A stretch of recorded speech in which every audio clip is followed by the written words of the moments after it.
ನಾಡು ಕಂಡಂಥ ಧೀಮಂತ ರಾಜಕಾರಣಿ S M Krishna ನಮ್ಮನ್ನಗಲಿದ್ದಾರೆ. ಅವರ ಅಂತ್ಯಕ್ರಿಯೆ ಇಂದು ಅವರ ಹುಟ್ಟೂರಾಗಿರ್ತಕ್ಕಂಥ ಸೋಮನಹಳ್ಳಿಯಲ್ಲಿ ಮಧ್ಯಾಹ್ನ 3 ಗಂಟೆಗೆ ನೆರವೇರ್ತಾ ಇದೆ. ಅವರು ಹುಟ್ಟಿನ ಮನೆ ಹೇಗಿದೆ ಅಂತ ಹೇಳಿ ನಾನು ನಿಮಗೆ ತೋರಿಸ್ತೀನಿ. ದೃಶ್ಯದಲ್ಲೂ ಸಹ ನೋಡ್ತಾ ಇರ್ಬೋದು. ಸೋಮನಹಳ್ಳಿ ಮಲ್ಲಯ್ಯ ಕೃಷ್ಣ ಎಂದೇ ಇಡೀ ದೇಶ ಹಾಗೂ ರಾಜ್ಯದಲ್ಲಿ ಹೆಸರನ್ನು ಪಡೆದಂಥ ಎಸ್ ಎಂ ಕೃಷ್ಣ ಅವರ ಹುಟ್ಟಿದ ಮನೆಯ ದೃಶ್ಯ ಇದು. ಅವರು ಇದೇ ಮನೆಯಲ್ಲಿ 7ನೇ ತರಗತಿಯವರೆಗೂ ಸಹ ಇಲ್ಲೇ ಇದ್ಕೊಂಡು 7ನೇ ತರಗತಿವರೆಗೂ ಸಹ ಹುಟ್ಟೂರಿನಲ್ಲೇ ಅವರು ವಿದ್ಯಾಭ್ಯಾಸವನ್ನು ಮಾಡಿದರು. ಅವರ ಹಳೆಯ ಮನೆ ಈಗಲೂ ಸಹ ನೆನಪಾಗಿರುವಂಥದ್ದು. ಈ ಮನೆಯಲ್ಲಿ ಅವರ ಸಂಬಂಧಿಕರು ಈಗಲೂ ಸಹ ವಾಸವನ್ನು ಮಾಡ್ತಾ ಇದ್ದಾರೆ. ದೃಶ್ಯದಲ್ಲೂ ಸಹ ನೋಡ್ತಾ ಇರ್ಬೋದು. ಮನೆಯಲ್ಲಿ ಸಂಪೂರ್ಣವಾಗಿ ನೀರವ ಮೌನ ಆವರಿಸಿದೆ. ಎಸ್ ಎಂ ಕೃಷ್ಣ ಅವರ ನಿಧನದ ಸುದ್ದಿ ತಿಳಿಯುತ್ತಿದ್ದಂತೆಯೇ ಅವರ ಕುಟುಂಬಸ್ಥರು ಅವರ ಭಾವಚಿತ್ರವನ್ನು ಇಟ್ಟು ದೀಪವನ್ನು ಇಟ್ಟು ಅವರಿಗೆ ನಮನವನ್ನು ಸಲ್ಲಿಸ್ತಿರ್ತಕ್ಕಂಥ ದೃಶ್ಯಗಳನ್ನು ಸಹ ನೋಡ್ತಾ ಇರ್ಬೋದು. ಇದು ತುಂಬಾ ಹಳೆಯದಾದ ಮನೆ. ಎಸ್ ಎಂ ಕೃಷ್ಣ ಅವರಿಗೆ ತುಂಬ ಪ್ರೀತಿಯಾದಂಥ ಮನೆ. ಅವರು ಮದ್ದೂರು ಭಾಗ ಮತ್ತು ಸೋಮನಹಳ್ಳಿಗೆ ಬಂದಂಥ ಸಂದರ್ಭದಲ್ಲಿ ಈ ಮನೆಗೆ ಭೇಟಿಯಾಗಿ ಕುಟುಂಬಸ್ಥರ ಜೊತೆಗೂ ಸಹ ಎಲ್ಲರೂ ಸಹ ಅವರ ಮಾತನಾಡಿಸ್ತಾ ಇದ್ದರು. ಹೀಗಾಗಿ ಎಸ್ ಎಂ ಕೃಷ್ಣ ಅಂದರೆ ಈ ಊರಿನ ಜನರಿಗೆ ಅದೊಂದು ವಿಶೇಷವಾದಂಥ ಪ್ರೀತಿ. ಈಗಲೂ ಸಹ ಅವರನ್ನು ನೆನೆದು ಈ ಭಾಗದ ಜನರು ಕಣ್ಣೀರನ್ನು ಹಾಕ್ತಾ ಇದ್ದಾರೆ. ಎಸ್ ಎಂ ಕೃಷ್ಣ ಅವರು ಸರಳ ಮತ್ತು ಸಜ್ಜನಿಕೆ ಮತ್ತು ಭ್ರಷ್ಟಾಚಾರ ರಹಿತವಾದಂಥ ಆಡಳಿತವನ್ನು ನೀಡಿದಂಥವರು. ಹೀಗಾಗಿ ಎಸ್ ಎಂ ಕೃಷ್ಣ ಅವರು ಅಂದ್ರೇ ವಿಶೇಷವಾದಂಥ ಪ್ರೀತಿ ಈ ಭಾಗದ ಜನರಿಗಿದೆ. ವಿಶೇಷವಾಗಿ ಇವತ್ತು ಅವರ ಹುಟ್ಟೂರಿನ ಜನ ಎಲ್ಲರೂ ಸಹ ನೀರವ ಮೌನದಲ್ಲಿ ಭಾಗಿಯಾಗಿರುವಂಥದ್ದು. ಅವರ ಸಂಬಂಧಿಕರು ಸಹ ಇದ್ದಾರೆ, ಅವ್ರನ್ನೂ ಸಹ ಮಾತನಾಡಿಸ್ತೀನಿ. ಎಸ್ ಎಂ ಕೃಷ್ಣ ಅವರು ಈ ಮನೆಯಲ್ಲಿ ಎಷ್ಟು ವರ್ಷಗಳ ಕಾಲ ಇದ್ದರು ಅಂತ ಹೇಳಿ ಅವ್ರನ್ನೂ ಸಹ ಕೇಳೋಣ. ಸರ್, ಎಸ್ ಎಂ ಕೃಷ್ಣ ಅವರು ಹುಟ್ಟಿದ ಮನೆ ಇದು, ಎಲ್ಲಿವರೆಗೂ ಸಹ ಅವರು ಈ ಮನೆಯಲ್ಲಿ ವಾಸವಾಗಿದ್ದರು ಅಂತ? ಸರ್, ಅವ್ರು ಹುಟ್ಟಿದ್ದೇ ಇಲ್ಲೇ ಹುಟ್ಟಿದ್ದವರು. ಅಪ್ ಟು 7th ಇಲ್ಲೇ ಓದಿದ್ದು. ಆ ರೂಮಲ್ಲೇ ಅವ್ರು ಇದ್ದಿದ್ದು. ಆ ರೂಮಲ್ಲಿ ಇದ್ದಿದ್ದು. ಆಮೇಲೆ ಅವ್ರ ಸಾವು ನಿಜವಾಗಲೂ ಮನುಷ್ಯ ಮೇಲೆ ಪ್ರಾಣಿ ಪಕ್ಷಿ ಮೇಲೆ ಸಾವಿದ್ದಿದ್ದೆ. ಅವ್ರು ಯಾರ ಹತ್ರನೂ ಟೀಕೆ ತಗೊಂಡಿಲ್ಲ, ಒಬ್ಬರ ಹತ್ರ ಒಂದು ಇದು ತಗೊಂಡಿಲ್ಲ. ವಾಟರ್ ನಾಗರಾಜು ಅಂತವರು ಅಳ್ತಿದ್ರು ನೆನೆಸ್ಕೊಂಡು. ನಿಜವಾಗೂ ನಮಗೆ ಎಷ್ಟು ಬೇಜಾರಾಯ್ತದೆ ಅಂದರೆ, ಇಂಥ ಮಾಣಿಕೆ ಕಳ್ಕೊಂಡು ನಾವು ಸೋಮನಹಳ್ಳಿ, ಮಂಡ್ಯ ಹತ್ರ ಸೋಮನಹಳ್ಳಿ ಅಂದರೆ ಎಸ್ ಎಂ ಕೃಷ್ಣರವರು ಅನ್ನೋರು ನಮ್ಗೆ ಆಗ ಒಂಥರ ಬೆಲೆ ಇರೋದು. ಎಸ್ ಎಂ ಕೃಷ್ಣರವರು ಅನ್ನೋರು ಪ್ರತಿ ಎಲ್ಲರೂ ಹೋಗಿ ನೀವು ಎಲ್ಲರೂ ಹೋದ್ರೂ ಎಸ್ ಎಂ ಕೃಷ್ಣರವರು ಅನ್ನೋರು ಆ ಒಂದು ಇನ್ನೂ ಆಯಿತು ನಮ್ಮ ಫ್ಯಾಮಿಲಿಲಿ ಮತ್ತೆ ಇನ್ಯಾರೂ ಸಿಗಲ್ಲ ಅನಿಸುತ್ತೆ. ತಾವು ಕೊನೆಯದಾಗಿ ಅವ್ರನ್ನ ಯಾವಾಗ ಭೇಟಿಯಾಗಿದ್ದು ನೆನಪುಗಳು ಹೇಗಿತ್ತು ಅಂತ? ಈಗ 11 ತಿಂಗಳಲ್ಲಿ ಬಂದಿದ್ದರು, ಮನೆಗೆ ಬಂದಿದ್ದರು. ಆಗೇನಾಯಿತು, ತಹಸೀಲ್ದಾರು ಇನ್ಸ್ಪೆಕ್ಟ್ರಿಗೆಲ್ಲ ಇಲ್ಲಿ ಅಡ್ಡಾಕೊಂಡ್ರು. ಸಾರ್ ಹೋಗ್ಬೇಡಿ, ಅಲ್ಲೆಲ್ಲ ಕಲ್ಲದ, ಇನ್ನು ಹಿಂದೆಗಡೆ ಬನ್ನಿ ತೋರಿಸ್ತೀನಿ, ಅಲ್ಲೆಲ್ಲ ಕಲ್ಲದೆ ಬಾವಿ, ಆಮೇಲೆ ಬಾವಿ ಇದೆ, ಹೋಗ್ಬೇಡಿ ಸರ್, ನಿಮ್ಮ ಕೈಲಿ ಆಗಲ್ಲ ಅಂದರು. ನಾನು ಹುಟ್ಟಿದ ಮನೆ ಇಲ್ಲಿ, ನಾನು ಓದಿದ ಮನೆ ಇದು, ನಾನು ಎಲ್ಲಿ ಕಲ್ಲದೆ ಎಲ್ಲಿ ಇದ್ದದೆ ಪೆಂಟ್ಲದೆ ಅಂತ ಚೆನ್ನಾಗಿ ಗೊತ್ತು, ನಾನು ಇಂಚೆ ಬನ್ನಿ ಅಂದ್ಬಿಟ್ಟಿದೆ. ಅಲ್ಲಿವರೆಗೂ ಕೊನೆವರೆಗೂ ಹೋಗಿ ನೋಡ್ಕೊಂಡು ಇದಾಕಿದ್ರು. ಅವರು ಹಣ ಮನೆ ಸೋರ್ತಿತ್ತು ಕಣ ದೊಡ್ಡಪ್ಪ, ಮನೆ ಸೋರ್ತಿತ್ತು, ಅದಕ್ಕೆ ಮಾಡೋದು. ಆಮೇಲೆ ದುಂಬು ಧೂಳು ಹೊಡಿಕೆ ಆಳುಗಳಿಗೆ ಹಿಂಸೆ ಅಂದ್ಬಿಟ್ಟು ಕಟ್ ಮಾಡಿಬಿಟ್ಟು ಅದು ಬಾಡಿಗೆ ಮನೆ ಮಾಡಿಬಿಟ್ಟು ಅಂತಂದರು. ಹೋಗ್ಲಿ, ನನಗೊಂದು ಮಾತು ಹೇಳಕ್ಕಿಲ್ವ ನೀವು, ಒಂದು ಮಾತು ಹೇಳ್ಬಿಟ್ಟಲ್ವ ನೀವು ಹಿಂಗೆ ಮಾಡೋದು ಅಂತ ಸ್ವಲ್ಪ ಇದು ಮಾಡ್ಕೊಂಡ್ರು. ಹಿಂಗೆ ಏನು ದೊಡ್ಡಪ್ಪ ಇದೆಲ್ಲ ಕೂತ್ಕೋಕ್ಕಾಗದ ಅಂದ. ಆದರೂ ಮಾತು ಹೇಳ್ಬೇಕಣ್ಣ, ನಾನು ಐಡಿಯಾ ಕೊಡುವೆ, ನಾನೇ ಖುದ್ದು ಕಳಿಸಿ ನೀಟಾಗಿ ಹೆಂಗೆ ಬೇಕಂಗೆ ಮಾಡಿಸ್ಕೊಡುವೆ ಅಂತ ಪಾಪ ಅವರು ಇದು ಮಾಡ್ಕೊಂಡ್ರು. 11 ತಿಂಗಳು ಆಗೈತೇನೋ ಬಂದಿದ್ದು. ಈಗ ರಾಜಕಾರಣಿಗಳಂದರೆ, ಚಿಕ್ಕ ರಾಜಕಾರಣಿಗಳಾಗಲಿ, ಒಬ್ಬ ಜಿಲ್ಲಾ ಪಂಚಾಯತ್ ಸದಸ್ಯರಾಗಲಿ ದೊಡ್ಡದಾದಂಥ ಭವ್ಯ ಬಂಗ್ಲೆಗಳನ್ನು ಕಟ್ಟೋದನ್ನು ನಾವು ನೋಡಿದ್ದೀವಿ. ಇದು ತುಂಬಾ ಹಳೆಯ ಕಾಲದ ಮನೆ. ಅವ್ರ ನೆನಪಿಗೋಸ್ಕರ ಇಟ್ಕೊಂಡಿದ್ದ ಹೇಗೆ ಅಂತ? ಹೌದು ಸರ್, ಅವ್ರ ನೆನಪಿಗೋಸ್ಕರ ಇಟ್ಟಿದ್ದು. ನಾವು ಡ್ಯಾಮೇಜ್ ಮಾಡಿಬಿಟ್ಟು ಮನೆ ಕಟ್ಟುವಾದ ಮಾಡಿದ್ದು. ಆದರೆ ನಮ್ಮ ಮಿಸ್ಸಸ್ಸು ಬೇಡಿ ಎಸ್ ಎಂ ಕೃಷ್ಣ ಇರೋಗಂಟು ನಾವೇನು ಮಾಡೋದು ಬೇಡ, ಆಮೇಲೆ ಬೇಕಾದರೆ ಮಾಡ್ಕೊಳ್ಳೋಣ, ಸದ್ಯಕ್ಕೆ ಹಿಂಗೆ ಇರಲಿ ಅಂತ ಅಂದ್ಬಿಟ್ಟು ಹಂಗೆ ಬಿಟ್ಬಿಟ್ಟು ಸ್ವಲ್ಪ ಜನ ಈಗ ನಾವು ಸ್ವಲ್ಪ ಅಪ್ಡೇಟ್ ಮಾಡ್ಕೊಂಡು.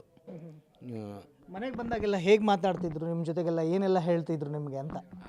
ಸರ್, ಅವ್ರ ಮುಂದೆ ನಾವು ಕೂತಿರಲಿಲ್ಲ, ಹಿಂದೆ ಕೈ ಕಟ್ಕೊಂಡು ನಿಂತ್ಕೊಳ್ಳವ. ಎಷ್ಟೇಳಿ ನಮ್ಮ ದೊಡ್ಡಪ್ಪ ಅಲ್ವಾ, ಏನು ಮಾಡ್ತಾಯಿದ್ಯೆ ಅನ್ನೋರು. ದೊಡ್ಡಪ್ಪ ವ್ಯವಸಾಯ ಮಾಡ್ತಾಯಿದ್ದೀನಿ. ಏನು ಬೆಳೆದಿದ್ಯೆ ಅನ್ನೋರು. ಕಬ್ಬು ಹಾಕಿದ್ದೀನಿ ದೊಡ್ಡಪ್ಪ. ಎಷ್ಟೊಂದು ಬೆಳೆದಿದ್ಯೆ? 230 ಟನ್ನು ಚಾಮುಂಡಿ ಸುಗಾಸ್ಕೊಡಿದ್ದೀನಿ, ಕೇಂದ್ರಡಿ ಚಾಮುಂಡಿ ಸುಗಾಸ್ಕೊಡಿದ್ದೀನಿ ನಾನು. ದೊಡ್ಡಪ್ಪ ತೋರಿಸ್ಬಾ, ತಗೊಬಂದು ಬಿಲ್ಲ ಅನ್ನೋರು. ತಗೊಕೊಡುವೆ. ಚಾಮುಂಡಿ ನೋಡೋರು ಖುಷಿಯಾಗೋರು, ಬೆನ್ನು ತಟ್ಬಿಟ್ಟು, ಸರಿ ಕಣ, ಇದು ಕಣ ವ್ಯವಸಾಯ ಮಾಡೋದು ಪದ್ಧತಿ. ಎಷ್ಟು ಎಕರೆದು? 1.5 ಎಕರೆದು ಕಣ ದೊಡ್ಡಪ್ಪ ಅನ್ನುವೆ. ಪರವಾಗಿಲ್ಲ ಕಣ, ನೀನು ವ್ಯವಸಾಯ ಮಾಡಿದ್ದೀಯ, 1.5 ಎಕರೆ ಇಷ್ಟು ಕಬ್ಬು ಬೆಳೆದಿರೋ ಅಂತ ಖುಷಿ ಪಡೋರು. ಅದರಲ್ಲಿ ವ್ಯವಸಾಯದಲ್ಲಿ ಮಾತ್ರ. ಆಮೇಲೆ ಇನ್ನೇನು ಸಾಕಿದೆಯೇ? ಹಸುಗಳವೆ ದೊಡ್ಡಪ್ಪ, ಕುರಿಗಳವೆ, ಕೋಳಿಗಳವೆ. ಪರವಾಗಿಲ್ಲ ಕಣ, ನಮ್ಮ ಫ್ಯಾಮಿಲಿನ ಒಬ್ಬನೇ ವ್ಯವಸಾಯ ಮಾಡ್ತಾಯಿರೋದು ಗ್ರೇಟ್ ಅಂದು ಬೆಳೀತಾ ಇರ್ತಾರೆ ನನಗೆ. ಈಗ 11 ತಿಂಗಳು ಬಂದಿರು ಅಂದರೆ ನಮ್ಮ ಇಡೀ ಎಂಟೈರ್ ಫ್ಯಾಮಿಲಿ ಒಬ್ಬನೇ ವ್ಯವಸಾಯ ಮಾಡ್ತಾಯಿರೋ, ಯಾರು ವ್ಯವಸಾಯ ಮಾಡ್ತಾಯಿಲ್ಲ, ಎಲ್ಲ ಕೆಲಸಕ್ಕೆ ಮತ್ತು ಅದು ಇದು ಅವ್ರವ್ರ ವ್ಯವಹಾರಗಳ ಬಡ್ಡಿ ಗಿಡಿ ಬಿಟ್ಕೊಂಡು ಇದು ಮಾಡ್ತಾರೆ. ನಾನು ಚಿಕ್ಕ ವಯಸ್ಸಿಂದನೂ ವ್ಯವಸಾಯ. ನನಗೆ ನಮ್ಮ ಅಪ್ಪ ವ್ಯವಸಾಯ ಮಾಡ್ತಿದ್ರು, ನಮ್ಮ ತಾತ ವ್ಯವಸಾಯ ಮಾಡ್ತಿದ್ವಿ, ನಾವು ವ್ಯವಸಾಯ ಮಾಡ್ತಾಯಿದ್ದೀವಿ. ನಿಮ್ಗೆ ಅವ್ರ ಕಂಡ್ರೆ ಭಯ ಇತ್ತಾ? ಅಯ್ಯೋ ಭಯ ಅಂತೇಳಿ ಇನ್ನೂ ನಮ್ಮ ದೊಡ್ಡಮ್ಮ ತಾವು ಕಂಡ್ರೆ ಅಷ್ಟು ಭಯ ಇರಲಿಲ್ಲ, ಪ್ರೇಮ ಕರ್ತವ್ಯ ಅಷ್ಟು ನಾವು ಎದುರ್ತಿರಲಿಲ್ಲ. ದೊಡ್ಡಮ್ಮ ಅವ್ರು ಕಂಡ್ರೆ ಭಯ ಅಂತೇಳಿರ ಎಲ್ಲಿ ಅವ್ರು ಏನು ಎದುರ್ತಿಲ್ಲ, ಸುಮ್ಮನೆ ಕಣ್ಣು ಹಿಂಗೆ ಅನ್ನೋರು ಅಷ್ಟೇ, ಏನು ಗೊತ್ತಿರಲಿಲ್ಲ. ಅವ್ರು ಕಣ್ಣು ಹಿಂಗೆ ಅಂತು ಅಂದರೆ ನಾವು ಹಂಗೆ ಫ್ಲ್ಯಾಟ್ ಆಗ್ಬಿಡು. ಭಾಳ ಸರಳ ಅಲ್ಲ ಅವರು. ಏನಾರ ಇನ್ನು ನಾವು ಸೋಮಾರಿಗಳಾಗಿದ್ದರೆ ಈಗೇನು ಮಾಡಿದ್ವಿ ವ್ಯವಸಾಯವ, ಕಾಲು ಬೆಳಗ್ಗೆ ಹಾಕ್ತೀಯ, ಭತ್ತ ಹಾಕ್ತೀನಿ ದೊಡ್ಡಪ್ಪ, ರಾಗಿ ಹಾಕ್ತೀನಿ ದೊಡ್ಡಪ್ಪ ಅಂತೇಳಿವೆ, ಖುಷಿಯಾಗರು. ಕಣೋ ಈಗ ಬೆಳೆದು 4 ಜನಕ್ಕೆ ಅನ್ನ ಹಾಕ್ಬೇಕು ಕಣೋ, ಸುಮ್ಮನೆ ಸೋಮಾರಿಗಳನ್ನ ಕೂತ್ಕೊಬಿಟ್ರಾಗಲ್ಲ ಅಂತ ಅಂದ್ಬಿಟ್ಟು ಎಲ್ಲನೂ ಇದು ಮಾಡ್ತಿದ್ರು ಸರ್. ನಾವು ನಿಜವಾಗ್ಲೂ ಇವತ್ತು ನಮ್ಮ ಊರೇ ಅಂತಲ್ಲ, ನಮ್ಮ ಸೋಮನಳ್ಳಿ ಒಂದೇ ಅಲ್ಲ, ನಮ್ಮ ಮಂಡ್ಯ ಜಿಲ್ಲೆ ಒಂದೇ ಅಲ್ಲ, ಎಂಟೈರ್ ಕರ್ನಾಟಕನ ಒಂದು ಆತ್ಮನ ಕಳ್ಕೊಂಬಿಟ್ಟು ಅಂತ ಅನ್ನಿಸ್ತದೆ. ಪ್ರತಿಯೊಬ್ಬರೂ ಯಾರೇ ಒಬ್ಬರು ರಾಜಕೀಯ ಇದ್ದರು, ನಾವು ನೆನ್ನೆಯಿಂದ ನೋಡ್ತಾ ಇದ್ದೀವಲ್ಲ, ಯಾವ ರಾಜಕೀಯ ಟೀಕೆ ಮಾಡಿದವರೆಲ್ಲ ಎಲ್ಲ ಪ್ರತಿಯೊಬ್ಬರು ಭಾರಿ ನೊಂದು ಮನಸ್ಸಿಂದ ಹೇಳ್ತಾರೆ. ಎಸ್ ಎಂ ಕೃಷ್ಣ ಅವರು ಅವ್ರು ಸಿ ಎಮ್ ಆದಾಗಲೂ ಅಷ್ಟೇ, ರಾಜ್ಯಪಾಲರಾದಾಗಲೂ ಅಷ್ಟೇ ಯಾರನ್ನೂ ಅವರು ಅಂಗಿಸ್ಲಿಲ್ಲ ಅಥವಾ ಟೀಕೆ ಮಾಡಲಿಲ್ಲ. ಆಮೇಲೆ ಅವರು ಸಿ ಎಮ್ ಆದಾಗ ಬರಗಾಲ ಬತ್ತು, ಆಮೇಲೆ ಡಾಕ್ಟರ್ ರಾಜ್ಕುಮಾರ್ ಇಟ್ಕೊಂಡ್ರು. ಆಮೇಲೆ ಎಷ್ಟೆಷ್ಟು ಇದೆಲ್ಲ ಎಷ್ಟು ನೋವು ತಿಂದರು ಅಂದರೆ ಅಂಥ ನೋವಲ್ಲೂ ಸ್ತ್ರೀಶಕ್ತಿ ಸಂಘ, ಆಮೇಲೆ ಬಿಸಿ ಊಟ, ಆಮೇಲೆ ಮತ್ತು ಇದು ಯಶಸ್ವಿನಿ ರೈತರುಗಳಿಗೆ ಯಶಸ್ವಿನಿ ಮಾಡಿಸೋದು, ಅದೆಲ್ಲ ಮಾಡೋಕೆ ಅವರಿಂದ ಶುರುವಾದದ್ದು. ಈ ಯಶಸ್ವಿನಿ ಶುರುವಾದವರಿಂದ, ಬಿಸಿ ಊಟ ಶುರುವಾದವರಿಂದ ಪ್ರತಿಯೊಂದು ಎಸ್ ಎಂ ಕೃಷ್ಣರೇ ಮಾಡಿದ್ದು.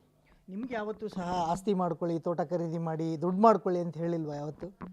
ದುಡ್ಡು ಮಾಡಿ ಅಂತ ಹೇಳಿಲ್ಲ, ಇನ್ನೊಂದು ಸ್ವಲ್ಪ ಸೈಟ್ಗಿಂತ ತಗೊಂಡು ಮನೆ ಕಟ್ಟರೋ, ಇನ್ನೊಂದು ಹೊಸ ಮನೆ ಇಷ್ಟು ದಿವಸ ಅಂತ ಹಿಂಗೆ ಇರ್ತಿರೋ, ಮನೆ ಕಟ್ಟರೋ, ನಿಮ್ಮ ಮಕ್ಳಿಗೆ ಏನೋ ಮಾಡ್ತೀರಿ, ನಿಮ್ಮ ಮಕ್ಕಳು ಬೇರೆ ಇಬ್ಬರು ಮಕ್ಳಿಗೆ ಒಬ್ಬಂಗೆ ಇದಾಯ್ತದೆ. ಇದು ನಮ್ಮ ಮಿಸ್ಸಸ್ಸು, ಅವ್ನು ನನ್ನ ಮಗ ಚಿಕ್ಕ ಮಗ ಮೈಸೂರಲ್ಲಿ ಓದ್ತಾ ಇದ್ದಾರೆ, ಅವ ನಮ್ಮ ಊರಿಗೆ ಹೇಳ್ತಿದ್ರು ಸರ್, ಹೇಳ್ತಿದ್ರು ಮನೆ ಕಟ್ಟರೋ, ಹಿಂದೆಗಡೆ ಸೈಟ್ ಇದೆ, ಇದು ದೊಡ್ಡ ಸೈಟ್ ಇದೆ, ಸ್ಕೂಲ್ ಮಾಡಿದ್ದೀವಿ ನಾವು, ನಮ್ಮದೇ ಸ್ಕೂಲ್ ಇದೆ. ಕುಟುಂಬದ ಇನ್ನೊಬ್ಬ ಸದಸ್ಯರಿದ್ದಾರೆ, ಅವ್ರನ್ನೂ ಸಹ ಮಾತಾಡ್ತೀನಿ. ಮೇಡಮ್, ತಾವು ಸಾಹೇಬ್ರನ್ನ ಯಾವಾಗ ಭೇಟಿಯಾಗಿದ್ರಿ, ಅವ್ರ ನೆನಪುಗಳನ್ನು ಹೇಗೆ ನೆನಪು ಮಾಡ್ಕೊತೀರಾ? ನನ್ನ ಹೆಸರು ಭಾನು ಮಹೇಶ್ ಗೌಡ, ನಾನು ಈ ಮನೆ ಸೊಸೆ. ಅಂತಂದರೆ ಎಸ್ ಎಂ ಕೃಷ್ಣ ಅವರು ಅವರ ದೊಡ್ಡಪ್ಪನ ಮಗನ ಸೊಸೆ ನಾನು. ಇವ್ರ ಯಜಮಾನರು ಸತ್ತೋಗ್ಬಿಟ್ಟಿದ್ರು, ಅಂದರೆ ನಾನು ಮೈದಾ ಸತ್ತೋಗಿದ್ದಾಗ ಅವರೇ ಬಂದಿದ್ದರು. ಬಂದಾಗ ಅವರೇ ಬಂದು ಒಂದು ರೌಂಡ್ ವಿಸಿಟ್ ಮಾಡಬೇಕಲ್ಲ, ಟೈಮ್ ಸಾವಲ್ಲಿ ಬಂದಿರೋಕ್ಕಾಗಲಿಲ್ಲ ಅಂದ್ಬಿಟ್ಟು ನಂತರ ಬಂದಿದ್ದರು. ಬಂದಾಗ ಅವರೇ ಹೇಳಿದ್ದು ಏನಂತಂದರೆ, ಈ ಮನೆಯೊಳಗಡೆ ಎಲ್ಲ ಓಡಾಡ್ತಾಯಿದ್ರು. ಅವ್ರು ಪ್ರೈವೇಟ್ ಸೆಕ್ರೆಟರಿಗಳೆಲ್ಲ ಬೇಡ ಸರ್, ತುಂಬ ಹಳೆ ಮನೆ ಆಗಿದೆ, ಮತ್ತು ಅಪ್ ಆ್ಯಂಡ್ ಡೌನ್ಸ್ ಇದೆ, ಒಳಗಡೆ ಹೋಗಬೇಡಿ ಅಂದಾಗ, ಇಲ್ಲ ನಾನು ಹುಟ್ಟಿದ ಮನೆ ಅಲ್ವಾ, ನನಗೆ ಗೊತ್ತಿರಲ್ವಾ ಅಂತ ಅವರು ಒಂಥರ ಆ ನಗುನಲ್ಲೂ ನನಗೆಲ್ಲ ತಿಳಿದವ್ರ ಥರ ಆ ಮಾತು ಆ ಮುಖದಲ್ಲಿ ಭಾವನೆಗಳು ಕಾಣ್ತಾ ಇತ್ತು. ಅಂದರೆ ನಾನು ಹುಟ್ಟಿದ ಮನೆ ನನಗೆ ಗೊತ್ತಿದೆ ಅಲ್ವಾ, ಎಲ್ಲ ಅಪ್ ಆ್ಯಂಡ್ ಡೌನ್ಸ್ ಇದೆ ಅಂದ್ಬಿಟ್ಟು ಅವಾಗ ಅವ್ರು ಹೇಳ್ತಾ ಹೋದರು, ಇದು ಕಣ್ಜದ ಮನೆ, ಇದು ರಾಗಿ ಭತ್ತದ ಕಣ್ಜದ ಮನೆ ಅಂತ ಹೇಳ್ತಾ ಬಂದರು, ಇದು 8 ಕಂಬದ ತೊಟ್ಟಿ ಮನೆ ಅಂತ ಹೇಳ್ತಾ ಬಂದರು. ಆಮೇಲೆ ಹಿಂದೆಗಡೆ ಕುದುರೆಗಳು ಸಾಕ್ತಾಯಿದ್ರು. ನಮ್ಮ ದೊಡ್ಡಪ್ಪ ಬಂದು ಏನು ಊರಿನ ವ್ಯವಹಾರ ಪಟೇಲ್ರಾಗಿರೋದ್ರಿಂದ ಊರ ವ್ಯವಹಾರ ನೋಡ್ಕೋತಾಯಿದ್ರು. ಮತ್ತು ನಮ್ಮಪ್ಪ ಬಂದು ಕಾಂಟ್ರಾಕ್ಟ್ರು, ಮತ್ತು ಮೈಸೂರು ಇವರು ಮಹಾರಾಜರ ಹತ್ರ ಅವ್ರ ಸೇವೆ ಸಲ್ಲಿಸ್ತಾಯಿದ್ರು, ಅದನ್ನೇ ಹೇಳಿದ್ರು. ಮತ್ತು ಇದು ಕುದುರೆ ಮನೆಗಳಾಗಿದ್ದು, ಅವಾಗ ನಮ್ಮ ಅಪ್ಪರೆಲ್ಲ ಕುದುರೆಲಿ ಓಡಾಡ್ತಾಯಿದ್ರು ಅಂತ ಹೇಳ್ತಾಯಿದ್ರು. ಆಮೇಲೆ ಬಾವಿ ಇದೆ, ಬಾವಿ ತುಂಬ ಹಳೆ ಬಾವಿ, ಅದರಲ್ಲಿ ಎಷ್ಟೇ ಆಳವಾಗಿ ತೆಗೆದ್ರೂ ನೀರು ಬರಲಿಲ್ಲ.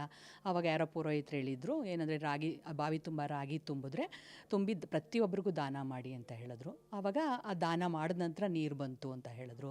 ಆಮೇಲೆ ಸೋಮನಳ್ಳಿಲೇ ಒಂದು ಕಟ್ಟೆ ಇದೆ, ಆ ಕಟ್ಟೆ ಒಳಗಡೆ 3 ಬಾವಿ ಇದೆ. ಆ 3 ಬಾವಿಗೂ S C Kenchegowda, S C Mallaiah, S C Ningegowda ಅಂತ ಆ 3 ಹೆಸರನ್ನು ಅದು ಬಾವಿಗಳಿಗೆ ಇಟ್ಟಿದ್ರಂತೆ. ಆ ಬಾವಿಗಳಿಗಿಟ್ಟು ಆದಮೇಲೆ ಕಟ್ಟೆ ತೆಗೆಸಿದ್ರಂತೆ. ಅದು ಜನಗಳಿಗೆ ನೀರು ವ್ಯವಸ್ಥೆ ಮಾಡೋಕ್ಕೋಸ್ಕರ ಅಂತ ಹೇಳಿದ್ರು. ಆಮೇಲೆ ಡ್ಯಾಮು ಕಟ್ಟಿದಾರಲ್ಲ, ಶಿಂಷಾ ಡ್ಯಾಮು, ಆ ಟೈಮಲ್ಲಿ ಇದು RCC ಅಂತ ಇದೆ, ಅಂದರೆ ಸುಣ್ಣದ ಕಲ್ಲಿಂದ ಮಾಡಿರುವಂತಹ ಅದು ಮೋಲ್ಡ್ ಹೌಸು ಅಂತ. ಈ ಮನೇಲಿ ನಾವು ಫಸ್ಟು ವಾಸವಾಗಿದ್ವಿ, ನಮ್ಮಪ್ಪ ಈ ಮನೇಲಿ ಇದ್ದರು ಅಂತ ಅವ್ರು ಹೇಳಿದ್ದು.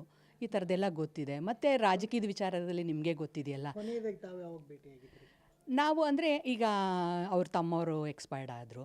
ಆ ಟೈಮಲ್ಲಿ ಅವರು ಕಾರ್ಯಕ್ಕೆ ಪ್ರತಿ ವರ್ಷ ಅವರು ಕಾರ್ಯ ಮಾಡ್ತಾಯಿದ್ರು. ಆಗ ಪ್ರತಿ ವರ್ಷ ಕಾರ್ಯ ಮಾಡಿದಾಗ ಬರ್ತಾಯಿದ್ರು, ಆವಾಗ ನಾವು ಅಲ್ಲಿ ಹೋಗ್ತಾಯಿದ್ವಿ ಅಷ್ಟೇ. ಆ ಕಾರ್ಯಗಳಲ್ಲಿ ನಾವು ಮೀಟ್ ಆಗ್ತಿದ್ವಿ.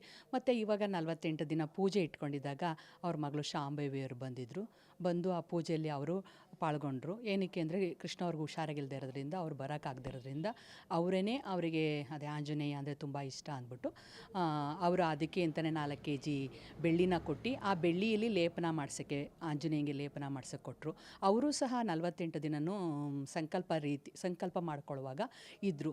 ಆ ಒಂದು ಕಾರಣಕ್ಕೆ ಅವರೂ ಸಹ 40 48 ದಿನ ಅವರು ಆರೋಗ್ಯದಲ್ಲಿ ತೊಂದರೆ ಇದ್ರೂ ಸಹ ಅವರು 48 ದಿನ ಬೆಡ್ ಪರ್ಸನ್ ಹಾಗೆ ಇದ್ದು 48 ದಿನ ತುಂಬಿದ ನಂತರ ಸಾವಾಗಿದೆಯಲ್ಲ, ಅದು ಒಂದು ಕಾಕತಾಳೀಯ ಅನಿಸುತ್ತೆ. ಆವಾಗ ಅನಿಸುತ್ತೆ ಅವ್ರಿಗೂ ದೇವ್ರ ಮೇಲೆ ಎಷ್ಟು ಭಕ್ತಿ, ಮತ್ತು ಅವ್ರು ಎಷ್ಟು ರಾಜಕೀಯದಲ್ಲಿ ಶಾಂತವಾಗಿ ತಾಳ್ಮೆಯಿಂದ ವ್ಯವಹಾರ ಮಾಡಿದ್ರು. ಅವ್ರ ಸಾವಲ್ಲೂ ಸಹ ಅವರು ತಾಳ್ಮೆಯಿಂದಲೇ, ಮತ್ತು ಅವ್ರ ಆರೋಗ್ಯದಲ್ಲಿ ತಾಳ್ಮೆ ಅಂದರೆ ಸಂಕಲ್ಪ ಅಂದರೆ ಏನು ಹೇಳ್ತೀನಿ ಅಂತ ಹೇಳಿದ್ರೆ, ಅದು ದೇವಸ್ಥಾನಗಳಿಗೆ 48 ದಿನ ಹೋಮ ಎಲ್ಲ ಪೂಜೆಗಳೆಲ್ಲ ನಡೆಯಿತು, ಅಭಿಷೇಕಗಳೆಲ್ಲ ನಡೆಯಿತು.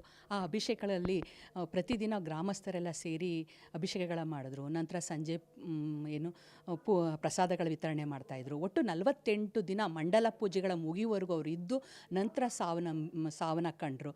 ಅದರಿಂದ ಅವ್ರು ಹೇಳೋದೇನೆಂದರೆ, ಅವ್ರು ಸಾವಲ್ಲೂ ಸಹ ಜಯಗಳಿಸಿದ್ದಾರೆ. ಊರಿಗೆ ತೊಂದರೆ ಆಗಬಾರ್ದು ಅನ್ನೋದು ರೀತಿಯಲ್ಲಿ ಅವರು ಜಯಗಳಿಸಿದ್ದಾರೆ.